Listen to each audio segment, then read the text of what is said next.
Salam əziz caz sevərlər, Caz Ulduzları verilişini izləyirsiniz. Bu dəfə mən Tofiq Əsənsoyun qonağı, sidadlı saksafonçu, pedaqoq Teymur Abdullayevdir. Teymur, xoş gəlmisiniz, salamlayıram. Çox sağ olun, Tofiq bəy. Teymur bəy, mən sizin ifalarınızı dinləmişəm, bir neçə ifalarınızı, həm saksafonda, həm klarnetdə. Ümumiyyətlə, demək olar ki, o saksafonda istər caz məktəbi olsun, istər klassik musiqi məktəbi klarnetdən birinci gəlir. Yəni, əgər xüsusən də caz musiqisində tarixə fikir verəndə biz görürük ki, 20-ci, 30-cu illərin caz musiqisində klarnet aləti çox dəbdə idi. Məsələn, Benny Goodman'ın, Artie Shaw'nun klarnetdəki ifaları, improvizələri və demək olar ki, məsələn, bizdə də bu alətə maraq var idi. Elə Pərviz Rüstəmbəyevin özü həm də klarnetdə ifa edirdi bizim Tofiq Quliyevin ilk caz orkestrində. Yəni, tutaq ki, bizim klarnet ifaçılarından mən birini xatırladım. Bu, bizim böyük caz bilicimiz klarnetdə həm klassik musiqi, həm də caz ifa etmiş Tofiq Mirzəyevdir. Yaşı 90'ı keçən, indi İsraildə yaşayan Tofiq Mirzəyev, hansı ki, cazı çox gözəl bilir. Daha sonralar o rejissor kimi fəaliyyət göstərib və Azərbaycan televiziyasında həm 70-ci illərdə caz verilişlərinin, eləcə də bir çox musiqili filmlərin müəllifi olub. Amma sonradan elə alındı ki, klarnet aləti bir qədər kənara çəkildi. Sanki caz aləti olaraq daha qabarıq saksafon oldu. 40-cı illərdən Parker və ondan sonra gələn Coltrane və s. Yəni bebop meydana gələndən sanki saksafon daha öndə oldu. Ümumiyyətlə, siz də klarnetdə ifa edirsiniz, həm də saksafonda da. Bu mənada necə fərqləndirərdiniz bu alətlərdə caz səslənməyini? Hiss olunur ki, sanki klarnetdə caz ifa eləyərkən adam istər-istəməz o 20-ci, 30-cu illərin cazının ətri gəlir, o klarnetdən, o mənada. Mən klarnet sinfi üzrə bitirmişəm, musiqi məktəbin Şamaxı şəhərində. Sonra texnikuma qəbul oldum, sırf klassika çalırdıq. Sonra Bakı Musiqi Akademiyası klassik musiqilə məşğul olurduq. 2002-ci ildən caz musiqisinə başladım maraq göstərməyə. Səs yazmalarına qulaq asırdıq. Kasetlərdə qulaq asırdıq. Benny Goodman, Eddie Daniels. Bunlara mən çox qulaq asırdım. Baxdım ki, klassik musiqi biraz qaldı, başladım caz musiqisi ifa eləməyə. Bunların improvizalarını çox qulaq asırdım, olduğu kimi çalışırdım, ifa edeyim, köçürdüm. Sonra konservatoriyada oxuyan vaxt orkestrdə saksafon tenor ifa edirdim orkestrdə. Hansı orkestrdə? Konservatoriyanın özünün orkestri vardı orada. Orada yenə də klassik musiqilər çalırdım. Və sonra Baku Big Band, gənc musiqiçilərdən, tələbələrdən ibarət belə bir orkestr yarandı. Ferguson gəlmişdi o illərdə Bakıya. Amerikalı musiqiçi. Öz bəndi ilə gəlmişdi. 2002-ci ildən sonra Baku Big Band belə bir bənd yarandı. Orada biz başladıq öyrənməyə musiqini. Ferguson öyrədirdi, yəni müəyyən təcrübələr. Yox, onun musiqiçisi, birinci trompet ifaçısı var idi. Birinci partiyanı çalan Ernie Hammes. O çox gəlib gedirdi Bakıya, o dərs keçirdi bizə. 10 gün, 15 gün qalırdı Bakıda, bizə dərslər keçirdi. Nə keçirdi? İmprovizə etməyi öyrədirdi, yoxsa digər istiqamətlərdə? Big Banddə olan əsərləri ifa eləyirdi. Çünki biz Big Band heç vaxt mən görməmişəm, ifa eləməmişəm. Birdən-birə belə əsərlər, notlar baxırıq, öyrədirdi bizi, ritm öyrədirdi, mütləq ritmi bilməlisiniz. Bəli, ritmi öyrədirdi, oxumalısınız, oxumağı da öyrədirdi ki, sonra başladıq oradan. Sonra Almaniyadan Werner, o gəlirdi dərs keçməyə. Belə ardıcıl dəyişirdi musiqiçilər. Bu yaxşı idi ki, ayda bir dəfə, 2 aydan bir Amerikadan musiqiçilər gəlirdi. O Baku Big Banddə çox şeylər öyrədirdilər bizə. Biz oradan başladıq öyrənməyə. O əsərləri orada eşidirdik. Baku Big Band nəyin nəzdində çalışırdı? O, Amerika səfirliyinin təşkil etdiyi bir, necə deyək, bir layihə idi. Orada onlar ona həmişə müəllimləri dəvət edirdilər. Burada həm onlar özləri çıxış edirdilər, həm də o orkestrin Yəni səfirliyin dəstəyi ilə baş tutmuşdu. olurdu. Oradakı musiqiçiləri öyrədirdilər musiqi. Nə qədər çəkdi bu orkestrin və Hardasa müddəti? 2000 az oldu. 2004-cü il ya 3-cü il. Həm də festivalda çıxış eləyirdik. Bakı Jazz Festivalında. Hə, çıxış eləyirdik. 2003-cü ildə həmin Big Band orkestrini hazırladılar. Orada çıxış elədik biz. Orada konsertimiz oldu. Orada mən saksofon ifa eləyirdim, həm də klarnet. Yavaş-yavaş onlar göstərirdi necə improvizə eləmək lazımdır, nəyə qulaq asmaq lazımdır. Dərs keçirdilər, maraqlı idi, çox Bir növ maraqlı. məktəb idi də, bir məktəb oldu caz məktəbi. Biz hələ də şikayətlənirik ki, caz məktəbi yoxdur, amma bu tipli təcrübə mübadiləsi kömək olur. Əslində siz dediniz, o oxumağı öyrədirdi, mən buna təcrübələnmədim. Çünki caz musiqiçi o improvizəni gərək içində oxuya, o zümzümə edə ki, onu gətirib şadosket vokal kimi də sonra gətirib onu... Ritim oxumaq, öz alətində də ifa eləmək, əlavə fortepianoda da çala bilməlisən. Mütləqdir. Yəni harmoniyanı bilmək üçün istər vokalçı, istər digər alət ifaçıları gərək onu bilə. Demək, siz orada həm klarnetdə, həm saksafonda ifa edirdiniz. İfa edirdim, tenor. Bu mənada bax, alətlər arasında caz fərqi istərdim izah eləyəsiniz. Yəni, bax, klarnetdə caz çalmaq necə təsir bağışlayır saksafonda? Yəni, biz bölə bilərik, əlbəttə, saksafonun da bariton saksafonu var, alt, tenor, soprano və s. Hələlik mən istərdim bir qədər klarnet mövzusu. Bax, klarnetdə cazın səslənməsi sizə nələri çatır? Bax, necə fərqləndirərdiniz onu? İlk dəfə mən Bendy Goodman'in valını tapdım. Orada qulaq astım, oradan çox şeyləri götürdüm. Elə oldu anlayış məndə. Ən çox orada mən elə bil rəqs, onlar ən çox klarnet ifası olanda swing, oynayırdılar. O vaxtlar o musiqiləri rəqs musiqisi idi. İmprovizalar daha çox ona yaxın idi. Sing əsəri var o məşhur dünyada. Sən orada baxırıq ki, orada tamaşaçılar durub oynayırlar o musiqi ifa olunanda. Klarnet ifasında belə mən başa düşdüm. Sonra indi bu müasir vaxtda Kuba musiqiçisi var, məşhur Paquito D'Rivera. Artıq o başqa səpkidə çalar. Çox gözəl çalar. Eddie Daniels, məsələn, bunlar tamam başqa bir səpkidə. Onlar göstərdilər ki, klarnetdə, bu sonda adını çəkdiyiniz ifaçılar, klarnetdə müasir cazı da ifa etmək olar, yeni stilləri də ifa etmək olar. Klarnet təkcə swinglə məhdudlaşmır. Bəli, onlar tək klarnet ifaçısıdır. Həm aranjmançıdırlar, həm bəstəkardılar,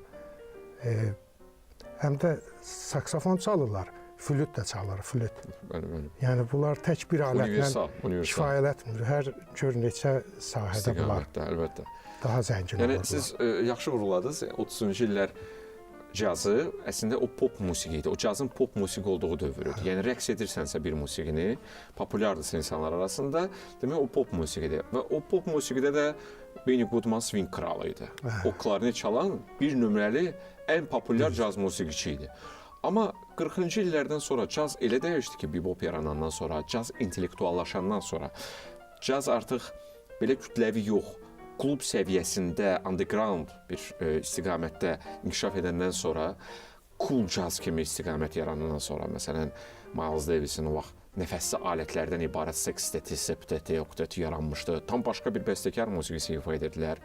Düşündürücü, melanxolik, biraz fərqli bir caz yaranmışdı. Klassik musiqi təsiri yaranmışdı bu cool cazda. Modal caz sonra yarandı. Yəni, ondan sonra Benny Goodman kimi insanlar başa düşdülər ki, onlar aktual deyirlər və klarnetdə bu musiqi artıq qaldı keçmişdə, rock'n'roll bu gün dəbdədir. O başladı klassik musiqi ifa etməyə, məsələn, Benny Goodman. Amma istənilən halda nə ifa edirsən et, bu mənada yəqin siz də razılaşarsınız ki, klassik təhsil fundamenti çox vacibdir. Yəni, bunu biləndən sonra artıq sən daha rahat anlaya bilirsən musiqini. Mən belə fikirləşirəm ki, əgər musiqiçi klassikadan başlayırsa, onun bünövrəsi daha yaxşı olur. Çünki klassikada artıq o hər şeyi öyrənir orada. Klassikadan sonra cazı çalmaq demirəm asandır. Ancaq bünövrə yaxşı qoyulur. bu məşhur musiqiçilərin çoxsu da klassik məktəbləri, çoxsu keçib, indi ola bilər eləsi keçmir. Çoxsu hamısı keçib, indi də ifa edirlər. Baxırsan ki, simfonik orkestrlə hansısa bir bəstəkarın əsərin solo ifa edir. Məsələn, Pakito Dirvero, Mozart konsert çalır. Bəli.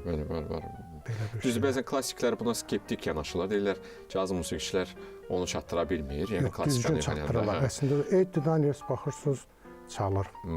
Baxın əsərin çalır.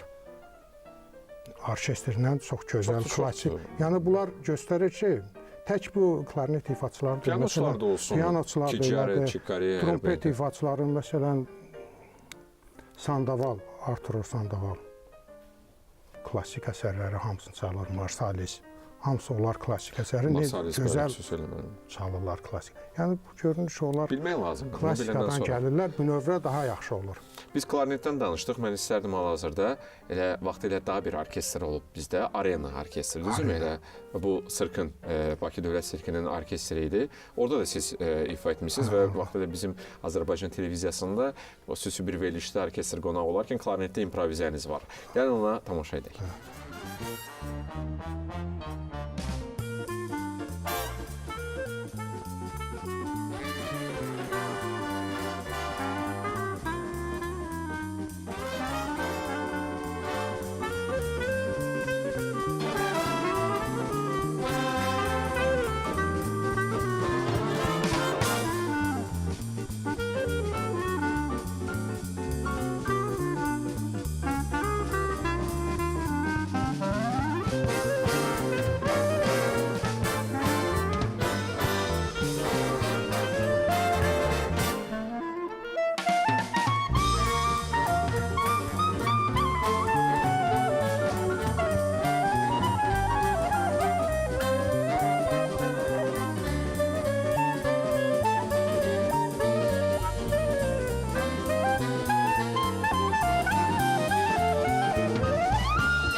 Teymur bəy, gəlin söhbətlərimizi Big Band stilistikasında olan cazla davam etdirək. Mən bizim caz tariximizdən maraqlananda Big Band əlbəttə Tofiq Quliyevin yaratdığı orkestr öz yerində, daha sonra Tofiq Əhmədovun orkestri var idi, Rauf Hacıyevin orkestri. Ümumiyyətlə, hətta mən söhbət zamanı eşitmişəm, Sumqayıtda bir orkestr olub. Texniki Universitet bizim Politexnik 60-cı illərin ikinci yarısında Bakıda keçirilən caz festivalda o zaman iştirak edib caz festivallar. Universitetin tələbələrinin Big Band olub. Yəni, maraqlıdır. Yəni, bu stil maraqlı olub, diqqəti cəlb edən olub. Sonradan da yəni, biz Big Band ifalarını gördük. 80-ci illərdə, məsələn, Qaya ansamblı bir Big Band olmuşdu. Böyük geniş tərkibli həm xor var idi, həm də Big Band var idi ki, onlar çıxış edirdilər. Məsələn, mən istərdim bu mənada fərqləndirək Big Band nəfəsli alət ifaçısını solistdən. Məsələn, Mustafazadə vaxtilə Əhmədovun orkestrində çalışıb pianoşu kimi, sonradan başa düşdü ki, o solist. Hətta 69-cu ildə bura qayıdanda Gürcüstandan, bunu mənə Anatoli Kalivarski danışır. O vaxt Rauf Hacıyevin rəhbərlik etdiyi Qozcazın, Azərbaycan Dövlət Estrada Orkestrinin aranjmançısı rəhbəri idi. Biz deyir, Vaqif Mustafazadəni dəvət etdik orkestrə, amma o işləyə bilmədi. O dedi, mənlik deyil, orkestr mənlik deyil.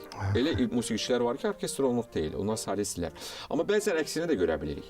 Solistlər uyğunlaşa da bilirlər. Məsələn, mən Quincy Jones'un, məşhur Quincy Jones'un orkestrini dinləmişəm. Hətta onun 80-ci illərin ortalarında Frank Sinatra xüsusi sifariş verir ona. Caz standartları yeni aranjmanda Big Band eləsin və oxusun. Onun lent yazısı da var, girir oxuyur. Fly Me to the Moon, məşhur özünün o caz standartları. Orada kimlər ifa edir, fikir verin. Gitarada George Benson, məşhur solist. Amma Big Banddə gitara çalır. Orada gəlib oturub orkestrdə. Michael Brecker, Randy Brecker qardaşları. Big Banddə dünyaca məşhur breakerlər Big Banddə uyğunlaşa bilirlər. Bax, o mənada istərdim Big Banddə ifa etmək. Bəzən bu notdan olur, yəni improvizələri notdan eləyə bilirlər və solist. Big Band artisti olmaq, Big Band musiqiçisi olmaq xüsusi bir istiqamət demək, xüsusi bir bacarıqmı tələb edir? Siz dediniz, bizdə düzdür, əvvəllər orkestr Tofiq Quliyevdən yaranıb bəri. Hətta qadınlardan ibarət orkestr olub bizdə, Gəncədə. Düzdür, estrada, yoxsa ümumiyyətlə? Estrada musiqiləri ifa eləyiblər. Yəni indi nə qədər bacarıb, ancaq qadınlardan ibarət Gəncədə bizdə orkestr olub. Sonra Tofiq Əhmədovun orkestri mən o gərək qeyd edeyim. Əlbəttə. Fərqlənirdi o. Çünki o daha çox Azərbaycan musiqilərini, Azərbaycanlarını gözəl göstərirdi orada. O birisi orkestrlər də ifa edirdi, güclü ifa edirdilər. Tofiq Əhmədovun orkestri fərqli idi. Sonra orkestrlərdən dediniz, bir də deyim, Dev Gruzinin bir layihəsi oldu. All Star Big Band. All Star Big Band. Orada dünyanın ən məşhur musiqiçilərini oraya yığdılar. Siz dediniz, Brecker, sonra Sandoval, Bob Mintzer, Marienthal, bunlar hamısı dünyanın ən məşhur musiqiçiləri Big Banddə ifa elədilər. Çox gözəl bir... Onları mən bir neçə dəfə lent yazılarını o vaxt Caz Radiosunda səsləndirmişdim. All Stars Big Band bu möhtəşəmdir. Yəni o musiqiçilər əslində onlar özləri ilə Big Band üçün aranjirovşik idi onlar. Aranjman, o diskdə, elə o konsertdə çox əsərləri elə çoxsunu o musiqiçilər özləri aranjirovka edirdi. Sonra Bob Mintzer, gözəl aranjirovşikdir. Sonra... Müasir dövrdə mən Gordon Goodwin Big Fat Band-i çox sevirəm. Çox gözəl, mən canlı izləmişəm o orkestri. Möhtəşəm sadəcə. Yəni, müasir Big Band nədir? Bax, onlar göstərirlər. Çox gözəldir. Bir də Almaniyanın Veder bir Big Band var. Məşhurdur, neçə illərdə onlar fəaliyyət göstərirlər. Bir də Amerikada Marsalis'in Big Band-i var. Dünyada bunları çox gözəl göstərirlər. Həm müasir musiqini, həm klassik musiqini. Məsələn, indi dediniz, Gordon Goodwin orkestri caz musiqilərinə əlavə klassik musiqini caz üslubunda elə gözəl o düzə. Mozart'ın 40-cı simfoniyası. O necə gözəl aranjirovka eləyibsə, Eddie Daniels onu solo çalıb orada. Nağıldır ya. Heyrətamiz, gözəl, əlbəttə razıyam. Bax, burada orkestr musiqiçilərinin digər keyfiyyətlərindən nəzər. Məsələn, mən Tofiq Mirzəyevlə arada Skype-la danışırıq. Ona can sağlıq arz edirəm. O mənə danışır, deyir, bizdə orkestrlər var idi. Amma məsələn, mənə deyirdi ki, Rusça deyir, krepki muzikant, yəni krepki muzikant deyərkən o orkestrovoy muzikant nəzərdə tutulur. Yəni bu mənada musiqiçilər fərqləndirirdi. Orkestr musiqiçisi və improvizəçi. Çünki orkestr musiqiçisi deyirdi nəyə görə orkestrovoy muzikant bu ifadəni səsləndirirdi.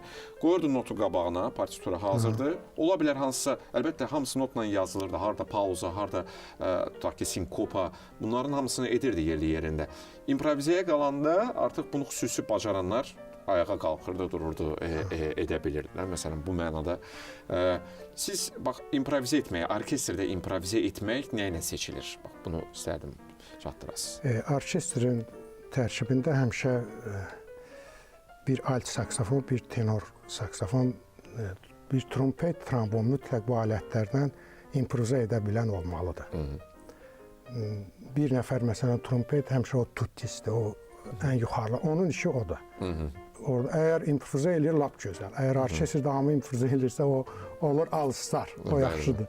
Ancaq elə orkestr var ki, orada düz deyirsiniz, musiqiçi gəlir, öz partiyasını çalır, sən improvizə edə bilmir. İmprovizə eləmək biraz çox fərqlidir. Gərək gözəl improvizə eləyə biləsən. Yəni sən o musiqiyə aid bəstəkarlıq eləyirsən. O musiqini elə improvizə eləməlisən ki, gözəl olmalıdır. Bir var, indi eləyirlər, əgər dinləyicinin ola bilsin xoşuna gəlmədi. Ancaq gərək sən qabaqcadan onu elə düşünüb eləyəsən ki, improvizanı dinləyiciyə gözəl təsir eləsin. Əgər o olursa, deməli improviza yaxşıdır. Ya o olmursa elə bil improviza bir qammanın üstündə o yana bu yana getdin, gəldin, kvadrat tamam oldu, bu sənin o improvizadır. Əlbəttə. İmproviza eləmək üçün bir şey dediyim, çox məlumatın olmalıdır. Çox musiqiçilərə qulaq asmalısan, onların improviza necə eləyirlər. Ondan başqa, onların improvizaların özünə köçürtməlisən. Məsələn, tutaq ki, hansısa bir şair, gərək başqa şairin yaradıcılığını bilə ki, o şeir yazanda bilsin ki, düz gəlsin qafiyələr, sözlər. Hətta mən belə deyərdim, nə qədər bir insan güclü söz bazasına malikdirsə, o daha yaxşı danışacaq, natiqliyi güclü olacaq. Burada da sən nə qədər fraza bilirsənsə, bu sənin üçün rahatdır. Brekerin özünə aid improviza formalarında onun özünə aid üslublar var. Əlbəttə, dərhal hiss olunur ki, bu brekerdə. Həm səsindən indi çox qulaq assan o musiqiçiyə ya başqasına. Və yaxud brekerdə hiss olunur ki, John Coltrane'in ona təsiri var bəzi hallarda. Hiss olunur. Məsələn, Ernie Watts çox gözəl saksafondan onu çox sevirəm. Deməli, onun bir ustad dərsinə mən baxmışam, Moskvada. İzləmişəm mən. Orada bir yaxşı söz deyir ona, mən qulaq asım. Deyir, mən 40 yaşına qədər Coltrane'i qulaq asıb çalırdım, onun kimi. Sonra yəni hansısa fikirlər formalaşdı. 40 yaşına qədər deyir, mən ona qulaq asırdım. Yaxşı söz deyir o. İndi yəni hansısa musiqiçilərin improvizalarına çox qulaq asmaq lazımdır. Çalğı üsulu. Tək bir, əgər mən nəfəs alətində çalıramsa, ancaq nəfəs alətləri qulaq asmalıyım, yox. Bütün vokala qulaq asmalısan, piyanistlər, bas, gitarist. Yaxud öz zamanında fəaliyyət göstərən musiqiçilərə də məncə qulaq asmaq lazımdır. Mütləq. Coltrane ilə eyni vaxtda Benny Golson da, onlar dost olublar, bir məhəllədə böyüyüblər. Benny Golson indi yaşır, məşhur Killer Joe əsərinin müəllifi. Benny Golson onun haqqında xatirələrim üçün, o da qulaq asırdı hətta paralel. Amma düzdür, fərqli idilər yolları. Amma qulaq asmaq, öyrənmək və xəbərdar olmaq bu vacib məsələdir. O mütləq lazımdır. Çünki bu musiqiçilərin çoxusu, əgər bir dövrdə yaşayırlarsa, çoxusu bir-biri ilə həmişə əlaqədə olur. Əlbəttə. Biz məsələn orkestrdən danışdıq, Tofiq Əhmədovun orkestrindən. Biz improvizədən danışdıq. Məsələn, Əhmədov özü orkestr rəhbəri idi, amma improvizə qabiliyyəti güclü deyil idi. O notdan improvizələri ifa edirdi. Bunu çünki yəni hazırlaşma hiss olunurdu ki, ümumiyyətlə əzbərlənmiş improvizə dərhal sezilir. Dərhal sezilir. Məsələn, bəzən bunu Əzizə Mustafazadəyə də irad kimi deyirlər. Kimlərsə gözəl musiqi ifa edir Əzizə. Amma sanki spontan improvizə bu anda yarandığı o sezilir. O insan, yəni əzbərcən hazırlamısansa, onu aldatmaq tamaşaçını əvvəldən müəyyən o bilinir. Əsas da ki, səs yazma studiyasında, məsələn, mən özümdən götürüm, yəni Brekerin də var elə bir videosu, studiyada hazırlanmış, məsələn, onun improvizası var, ondan çalır, alınmır, bir də çalır. Yəni. Yeni, başqa cür. Yoxsa həmin improvizanı çalır. Michael Breker. Hə. Demək, onda studiya üçün xüsusi o hazırlayıb da. Məsələn, bir saksafonçu var, Bill Evans. Məşhur Amerikalı saksafonçudur. Soprano tenor çalır. Əzizə Mustafazadə ilə də iş çalışır. Düzdür, orada da ifa eləyib. Onun da ustad dərslərinə qulaq asmışam. O deyir, mən çox vaxt səs yazma studiyasında hazırlaşmıram. Çalıram, necə olar. Əvvəlcədən hazırlaşmır. Acaba elə vaxt olur, deyir, hazırlaşır. İndi yəqin ki, onlar bilir ki, hansında hazırlaşmaq lazımdır. Əgər pop musiqidə, məsələn, El Giro həm pop musiqi ifa edir, həm caz, həm R&B, onun mahnılarında xüsusi sololar var idi pop üslubunda. Saksafonçu orada çalırdı və hər dəfə konsertdə də eyni solonu çalırdı o. Niyə? Çünki tamaşaçı onu öyrəşib. Bu mahnıda o solonu gözləyir. İcazə vermirdi ki, orada məsələn qayda var idi, prodüserlər, müqavilələr bağlanılıb. Yəni musiqiçi eyni solonu ifa etməlidir. Fərqlilik olmazdı. Biz indi saksafonun müxtəlif növlərinə keçdik. Biz soprano saksafondan da danışdıq. Bill Evans'ın adını çəkdik. Mən bilirəm, siz həm soprano saksafonda da ifa edirsiniz. Bu yaxınlarda mən izlədim. Vaqif Kirazadənin Azərbaycan dastanı əsərinə müraciət etmisiniz. Və gəlin ona baxaq, sonra söhbətlərimizi davam etdirək.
Hörmətli Teymur bəy, mən müşahidələrimi istəyərdim sizə çatdıram bu saksafonun növləri ilə bağlı. Ümumiyyətlə, bizim saksafon tariximizə baxanda nəyi görürük? Elə Pərviz Rüstəmbəyevin adını çəkdik, alt saksafonda çalardı. Və elə Tofiq Əhmədovun özü də Roznerin orkestrində klarnet və alt saksafon. Daha sonra Vladimir Sermakashev, ümumiyyətlə, SSR-də ən məşhur, məhz Bakıdan olan bu musiqiçi idi ki, indi Amerikada yaşayır. Və o ifa edirdi, tenorda əsasən ifa edirdi. Tofiq Şabanov həm sopranoda ifa edirdi və əsas etibarilə tenor saksafonda ifa edib. Arif Cahangirov bugün də yaşayır, pedaqogumuz, gözəl saksafon, o alt saksafonda ifa edirdi. Sopranoda bir qədər Tofiq Şabanov ifa edib, amma çox yox, biraz ifa edib. Daha sonraki nəsil, məsələn, Akif Süleymanbəyli estrada istiqamətində alt saksafonda, eləcə də Teymur ifa edir. Rayin Sultanov sopranoda, sopranino, xüsusən də o tenorda da breaker sayaq, onun gözəl improvizələri var. Zaur yeri gəlmişəm, bir şey onu, Zaur da bizim indi Amerikadadır. Zaur Mirzəyev, çox istedadlı bizim saksafonçumuz indi Amerika Birləşmiş Ştatlarında yaşayır, ona uğurlar arzu edirik fəaliyyətində də. Nədənsə bariton saksafon çox azdır. Məsələn, Jerry Mulligan sayağı, gözəl bir bariton ifaçısını görə bilmək. Wayne Shorter sayağı soprano var, haradasa. Tenor var, alt var. Ümumiyyətlə, saksafon növlərinin müraciətdə saksafonçular nəyə əsas götürürlər? Altın, məsələn, səslənməsi xoşa gəlir ona görə, yoxsa asandır, tenorda niyə? Soprano və bariton bəlkə daha yekədir, səslənməsi biraz fərqlidir. Burada meyarlar nədir saksafonçu üçün? Mən indi özümdən deyə bilərəm, birinci musiqiyə qulaq asıram. O musiqiyə hansı alətin səsi daha yaraşır, yaxşı, gözəl səslənir. Onu birinci yoxlayıram. Sonra onun rahat olması üçün alt tenor onların biri in B-dir, biri in S-dir. Orada rahatçılıq üçün də onu da seçirlər. Ancaq daha çox mən səslənməyə fikir verirəm. O musiqiyə hansı alətin səsi daha çox gözəl yaraşır. Elə musiqi var, heç orada saksafon səsi yaraşmır. Ancaq bizimkilər, məsələn, daha çox flüt səsi ora yaxşı yaraşır, ya elektro nəfəs alətləri. Məsələn, Vaqif Gərazadənin bu əsərinə sırf soprano saksafon çox uğurlu seçimdir. Gərazadə mahnılarında da onu istifadə edir, Köhnə məhəlləmizdə də vaxtında Rayin Sultan Hocam. Yəni, o musiqidə səslənə bilirsə, onun qulağı eşidirsə, demək o alət bu növü səslənə bilir. Bir şey demək istəyirəm ki, şərq musiqisinə yaxın lad olanda çox vaxt soprano saksafon istifadə edirlər musiqiçilər. Bir bizdə, xaricdə, hər yerdə elədir. O zilliyi çatdırmaq üçünmü, yoxsa necə? Soprano saksafonda bir Hindistan aləti var, onun səsi var o. şahney deyirlər ona. O Şərq Hindistan musiqisində çox gözəl səslənir. Çox vaxt soprano saksofonu o şərq ladı olanda istifadə edirlər soprano saksofonu. Belə bir musiqi var idi. Kenny Garrett istifadə eləmişdi. Bəli, Kenny Garrett ondan istifadə edir yer gəlmiş. Mən onu dinləmişəm. Həm alt saksofonda Miles Davis'in öz yerində, amma ayrıca o flüt də ifa eləyir, çox gözəl ifa eləyir. Flütdə səhv etmirəmsə elə Bob Mintzer'in də bir neçə ifa. Ya başqa bir alət idi. Var. Bura gələndə də ifa etmişdi. Çox belə fərqli elektron səslənməsi var idi. Sizə deyim ki, Tofiq bəy, o elə All Star Big Band, ondan bir şey deyim. Orada oturan o musiqiçilər hamısı klarnet, flüt, saksofonun bütün növləri, elektro növünü də çalırlar. Hamısını ifa edir onlar. Çox maraqlıdır. Yəni bir musiqiçi o alətlərin hamısını ifa eləyəndə daha çox onun məlumatları olur. Nəfəsli alətlərdən daha biri də var. Əlbəttə biz trubada, saksofonun müxtəlif növlərində, flügelhornda bəzən də və yaxud trombonda maraqlı mənim müəllimim Moskvada Aleksandr Grigorich Suxix gözəl trombonda mükəmməl improvizə edə bilirdi. Hətta sket vokalla da bağlı onun çox mənim məsləhətləri olub. Bir alət də var ki, bu da cazda çox maraqlı bəzən səslənə bilir bu nəfəsli alət, fleyta. Fleytanın özü. Bax, o çox maraqlı, bu az istifadə olunur. Məsələn, Rafiq Babayevin ansamblində bu yaxınlarda rəhmətə getdi. Bu səsilli həm saksofon ifaçısı, həm fleytada ifa edən Yevgeniy Stepanishev adlı bizim musiqiçimiz Moskvada sonradan köçdü, orada yaşadı. O bəzi hallarda fleytada çalırdı. Əlbəttə bu da xüsusi kompozisiyalarda mümkün ola bilər. Bilmirəm, bizdə cəhd olubmu fleytada nələrsə etməyə? Siz özünüz? Ancaq Stepanishin görmüşəm. O da Rafiq Babayev ona istiqamətləndirirdi. Bu formada çal, belə o deyirdi. O gözəl flütist idi. Mən soruşmuşdum, bir yoldaş deyir ki, onun ixtisası deyəsən fleytist olmuşdu. Ona görə. Çox gözəl çalırdı fleytada, onun gözəl səsi var idi. İmprovizə eləməyi də gözəl idi, onun var. Əzizə Mustafazadə ilə bir musiqilər var, orada o fleytada improvizə edir o. O məşhur bir veriliş idi. Azərbaycan cazı ilə bağlı Tofiq Quliyev orada aparırdı. O da o veriliş. Bax, o verilişdə Əzizə çıxış edir, orada fleytada da Stepanishevin. O improvizə edir fleytada. Bizdə gözəl fleyta ifaçılar var. Filarmoniyada. Klassika üzrə, ancaq improvizə edə bilən çox maraqlıdır ki, niyə cəhd göstərmirlər? İşlərindən gəlmirmi bu improvizə duyğusu? Əlbəttə məcbur eləmək olmaz heç kimi bunu etmək, amma Tofiq və bir şey deyim, improvizə eləmək hər musiqiçi bunu edə bilmir. Çünki bu sən bəstəkarlıq edirsən elə bil. Belə bir şeydir. Çünki o musiqini improvizə edirsən. İmprovizanı elə etməlisən ki, gözəl olsun, o musiqiyə aid olsun. Biraz dinləyiciyə xoş gəlsin o. Yaxşı olmalıdır, düzgün olmalıdır. Bir də improvizanı sən eləyəndə əgər hazırlayırsansa qabaqcadan mütləq onu düşünməlisən, fikirləşməlisən ki, sən şeir yazırsan. Əlbəttə. Hətta bizim Moskvada bir müəllimimiz deyirdi ki, əvvəlcə tələbə vaxtı ki, tələbəyik, ola bilsin təcrübəmiz o qədər də geniş deyil. Eybi yox, əvvəlcədən hazırla solunu. Amma çıx səhnədə başqa şey ifa elə. Olur, o elə olur. Ehtiyat üçün bilirsən ki, lazım olsa oradan ifa elə, amma çıx səhnədə başqa bir şey ifa elə. Bir şey var, improvizə edən musiqiçilərdə bir şey var ki, onlar o improvizanı eləyəndən sonra uzun müddət onu istədiyi kimi onlar o improvizanı əyə bilirlər. İstədiyi çünki bilirlər, kvadratı bilirlər, qarmoniya bilirlər. İstədikləri kimi o improvizanı ifa edə bilirlər. Ona görə onlar üçün rahat olur 2-3 formada çalmaq. Bir şey dediyim, internetdə var. Stan Getz, Brecker, Bob Berg. Bunların hamısının ən çox da konsert səs yazmalarına, studiya səs yazmalarında, onların özlərinin əlyazma improvizaları var indi. Özlərinin xüsusən, hamısından. Ancaq başqa konsertdə fərqlidir. Hansısa bir konsertdə fərqli, orada yazılır. Yəni hər konsert üçün əvvəlcədən hazırlayıblar onu. Yəni onlar var. Kitab formasında artıq Parkerində var belə bir kitabı. Bilmirəm onu kim transkripsiyon eləyib yoxsa. Sırf öz əl yazmalarını.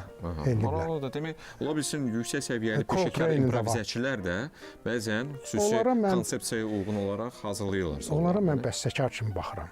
onlar bəstəkarlıq Şübhəsiz. edirlər. Çikareyanın bir musiqisi var. Orada improvizaları o elə qurub ki, ondan sonra fano improviza çalır, saksafon çalır, gitara çalır. Hiss olunur ki, bu improvizaları özü yazıb. Öz əsəri istəmir ki, improviza o ardıcıllıq düzgün gəlsin. Çünki məsələn biz bir şey görürük ki, indi improviza eləyirik, növbəti musiqiçi improviza eləyəndə uzlaşmır improvizalar. Olur. Bəzən gitarçı başlayır rock stilində, blues stilində improvizə etməyə. Burada caz gedir. Yəni vaxt tamam oldu. Ancaq improviza elərlər. Improvizalar bir-birinə uzlaşır. Bilirsiniz, bu məsələnin bir tərəfdən kommersiya tərəfi də var da. Yəni məsələn Çikareya kimi və yaxud digər musiqiçilər ki, hansılar ki, böyük müqavilələr bağlayırlar şirkətlə. O albomlar satılmalı idi. O albomda səhv ola bilməzdi. Düzdür. Gəldin bu dəqiqə nə istəyirsən ifa elə, get deyil. Yəni hər şey konseptual yanaşılırdı ki, bu hətta caz olmasına baxmayaraq, azad improvizə olmasına baxmayaraq, burada da bir məntiqlik, bir qədər konkretlik tələb olunurdu. Mən bir dəfə Arif Cahangirovla danışanda ki, siz məsələn alt saksafonda Şabanov kimi bir qədər milli musiqiyə yaxın elementlər dedi. Məsələn, mən Moskvada yaşamışam da olmuşam. Uşaqlıqdan eşitməmişəm, muğamı az eşitmişəm. Amma Şabanov burada idi, müəyyən mənada xəbəri var idi milli musiqidən. Bax, bizim saksafonçuları götürəndə və yaxud klarnet ifaçıları, məhz caz musiqiçilərdən nəzərdə tuturam. Bax, bu alətdə caz muğam eksperimentlərini necə dəyərləndirmək olar? Bunu edə bilən Mustafazadə səviyyəsində və yaxud bunu edən olubmu sizcə? Yəni biz araşdırsaq, baxsaq, yoxsa hələ bu eksperimentlər davam edir, hələ o zirvə fəth olunmayıb sizcə? Nəfəs alətlərində.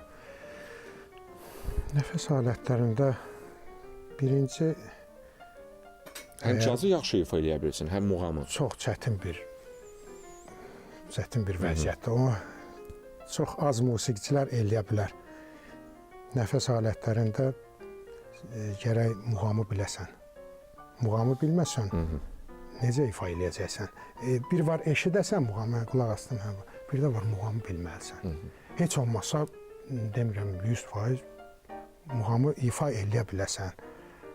Bilməlisən ki, sən birinci özünü tanımalısan, hansı millətdən nümayəndəsən, hansı musiqilərin var. Onu biləndən sonra cazla muğamı sintez rahat eləmək olur. Onu bilməyəndə olmur. Təxmini nəsə... Çünki məsələn, klarnet ifaçıları var ki, toylarda, məclislərdə muğamları, xalq rəqsləri çalırlar. Və bəzən də saksafonda da onu tətbiq edirlər. Bir tərəfdən görürsən ki, saksafonda sırf muğam, rəqslər çalınır. Amma cazı çala bilmir saksafon alətində, görürsən.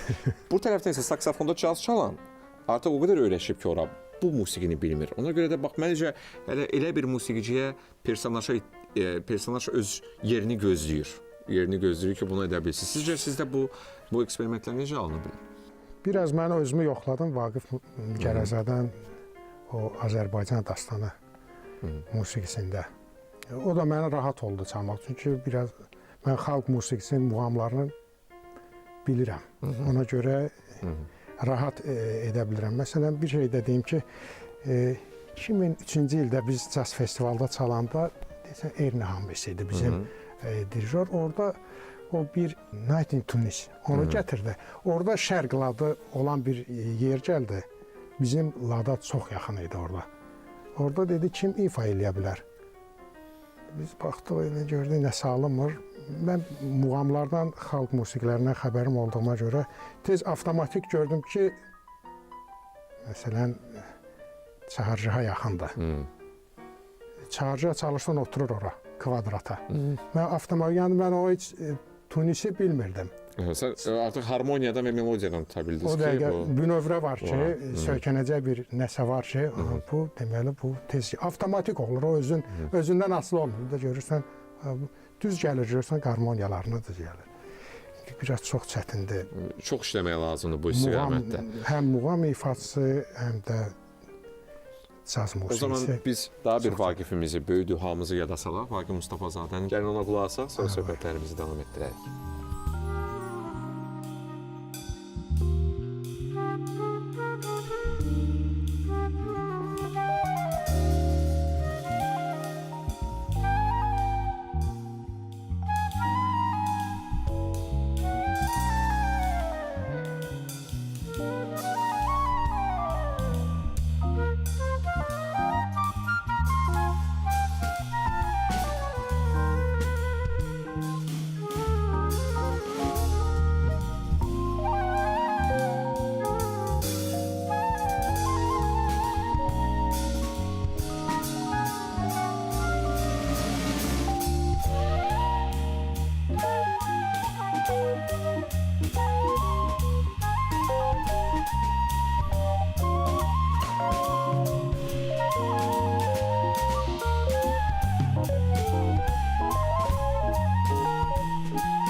İndi isə keçid alaq Teymur bəy, məhz caz festivallar mövzusuna. Mən bilmirəm, siz cəhd göstərmirsinizmi bizim festivallarda iştirak etməyə və yaxud ayrıca bir solo layihələrinizlə konsertlər verməyə?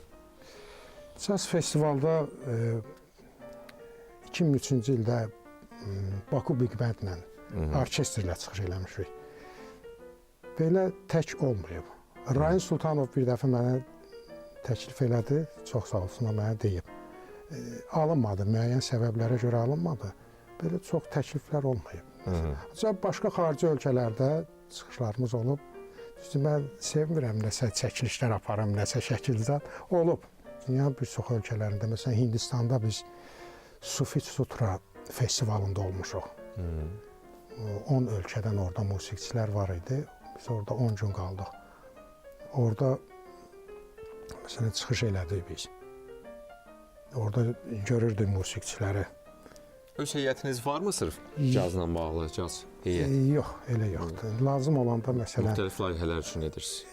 Səs yazma studiyası üçün musiqiçilərlə görüşürük. Hansısa musiqini ifa edirik, yazırıq. Məncə artıq vaxtdır ki, müəyyən bir layihə, konsertlə sevindirəsiniz. Çünki bu qədər ifalar varsa, demək bir cəmləyib konsert çıxış etmək olar. Proqram var, hazırlamışam, indi qalıb onu realizə etmək, gerçəkləşdirmək. Caz musiqiçilərin işi elə də asan deyil, nə mənada. Əlbəttə, qayğılar, problemlər olur və sən məcbursan bəzən pop musiqi ifa etməyə, estrada musiqisi. Siz bildiyim qədərilə həm də pedaqoq kimi fəaliyyət göstərirsiniz, nəmi? Milli Konservatoriyada dərs deyirsiniz hazırda. Bax, nə etməliyik ki, bugün estrada caz musiqisində müəyyən bir metodoloji, xüsusən də nəfəsli alətlərdə, klassik məktəbimiz nəfəsli alətlərdə var. Yəni, o məktəbi keçənlər bu öz yerində. Amma məhz bu caz improvizələrinə, ümumiyyətlə caz musiqisinə alışdırmaq üçün belə bir dərsliklər, metodoloji işlər görülürmü? Dərsliklər yoxdur. Demək olar, yoxdur. Başqa ölkələrin dərsliklərinə mən baxmışam. Məsələn, baxıram olar. Bizdə olsa, mən istəyərdim musiqi məktəbindən başlasın. Heç olmasa həftədə bir dəfə elə bir fən olsun ki, orada tələbələr orada bu musiqini öyrənə bilsin. Bir neçə musiqi məktəbimizdə yeri gəlmişkən var. Mən birində oldum. Vaqif Mustafazadənin doğum günündə. Onlar çox gözəl bir uşaqlar ragtime ifa edirdilər. Swinglər, müəyyən bluzlar. 2 sayılı müasir incəsənət məktəbində də bu var. Yəni, müəyyən cəhətlər, amma bu kütləvi olsa bütün məktəblərdə, heç olmasa müəyyən bir proqrama daxil olsa ki, swing olsun, bluz olsun, nə qədər inkişaf olur? Mən istəyərdim, lap onlar sıfırdan başlasın. Həm qarmoniyanı öyrənsin, həm nəzəriyyəni, musiqi ədəbiyyatını o formada öyrənsinlər. Olar ki, musiqi məktəbində 5 il olar onu öyrənsələr, artıq ali məktəbə gələndə onların məlumatları var, olacaq. Bir də var, dərsliyi yoxdur, musiqi məktəbindən bir var, gəlirlər akademiya ya instituta, universitetə, orada elə bil onlar sıfırdan başlayırlar, o da yarımçıq. Nəyisə öyrənmirlər, öyrənmək istəmirlər. Uşaqlıqdan həvəs oyatmaq lazımdır, istiqamətləndirmək lazımdır. Heç olmasa o vaxta qədər, bəli, dərslik olsun. Dərslik Azərbaycan dilində dərslik demək olar yoxdur. Yox səviyyəsində. Proqram yoxdur. Mən xatırlayıram, mən Milli Konservatoriyada caz üzrə müəllim işləməyə dəvət alanda mən gəldim, gördüm fənlər var, amma proqram yox. Oturdum, sıfırdan proqramı yazdım. Bu işdə mən tək yox, məncə bir kollegial formada bu iş görülməlidir. Bütün bizim nə peşəkarlarımız var, məsələyə daha əsaslı yanaşmaq üçün yığışılmalıdır. Bunu bir məktəb formasına dərsliklərindən tutmuş, müəllimlərdən tutmuş, metodlardan tutmuş bunları hazırlamaq lazımdır. Düzdür, deyirik bir müəyyən cəhdlər var. Hər bir musiqiçi çalışır individual öyrənsin, individual çalışır. Özü bacardığı qədər nə eşitdi, öyrənir. Müəyyən ki, sizdə də o cürdür. Elə başlamışıq, çünki konservatoriyanı qutardım mən. Ancaq kasetlər, disklərdən, videolardan, sonra bura gələn müəllimlər, onlar mən mütləq. Amerikalı müəllimlər. Onlar bizə müəyyən dərsliklər verirdilər. Həm də əyani şəkildə göstərirdilər. Göstərirdilər, çox şey başa salırdılar onlar. Həm də orkestrdə çalırdı, həm də səhnəyə çıxardırdılar onlar bizə. Bu da şərtdir. Çünki musiqiçi öyrənib səhnəyə çıxmalıdır, yoxsa hər şey bilir, səhnəyə çıxmır. Əlbəttə. Müxtəlif dövrlərdə hətta Tofiq Quliyev yaratdığı o caz orkestri ki var idi 1941-ci ildə, onun adı gedirdi Azərbaycan Dövlət Cazı. Caz sözünə o vaxt icazə var idi. Amma məsələn Azərbaycan Dövlət Estrada Orkestri, Qoscaz dediyimiz, onun adı gedirdi Dövlət Estrada Orkestri. Artıq o dövrdə caz sözü müəyyən qadağalar altında olduğundan estrada sözü ilə əvəz olundu. Amma mən danışmışam elə Kalvarski ilə də və digərləri ilə də, Rafiq Seyidzadə ilə məsələn ondan söhbət edirik arada. O mənə dedi ki, biz əlbəttə estrada nömrələri ilə yanaşı instrumental caz kompozisiyalarda ifa edirdik. Məsələn, o dövrdə çalışırdıq ki, miniatür adı ilə adlarını dəyişirdilər, amma swing gedirdi, bebop gedirdi, məsələn, ifalar arasında. Bugün siz yeni bir big band yaranıb, Eyüp Yaqubovun rəhbərliyi ilə. Siz orada çalışırsınız, düzdürmü? Orada nə üzrə çalışırsınız? Saksafon, tenor, flüt, klarnet, bu alətləri ifa edirəm. Və hətta görmüşəm orada sololar da ifa edirsiniz. Solo, orada ən çox vokal musiqilərini biz müşahidə edirik. Bəs instrumental var mı? İnstrumental nömrələr azdır, indi onu çoxaltmaq istəyirik. Bir də ki, musiqiçilər bu musiqi onlar üçün yəni bu formada biraz çətin gəlir. Gərək onlar orada bişməlidir o musiqidə. Hamı klassik musiqiçidir, birdən gəlir belə bir formada musiqi çalır. Əlbəttə, bu mənada güclü, caz bilikli bir rəhbərə ehtiyacı lazımdır ki, o müəyyən yön verə bilsin, təcrübə keçə bilsin. Hətta Kalvarski mənə danışırdı ki, mən də çətin. Mən deyir, bir il təxminən 61-ci ildə gələndə Qoscaza, bir il işlədim musiqiçilərin tərbiyəsi ilə. Birincisi nizam-intizamla, nizam-intizam məsələləri. İkincisi də ki, bir-birini dinləmək qabiliyyəti orkestrdə çox vacibdir. Deyir, bax, burada Bakıda mənə əziyyət çəkirdi. Musiqiçilər bir-birlərinə qulaq asmaq istəmirdilər. Orkestrdə isə bu çox vacibdir, yəqin ki, razılaşarsınız. İfaçının çalğı mədəniyyəti var. O olmayanda çox gülməli bir şey çıxır ortalığa.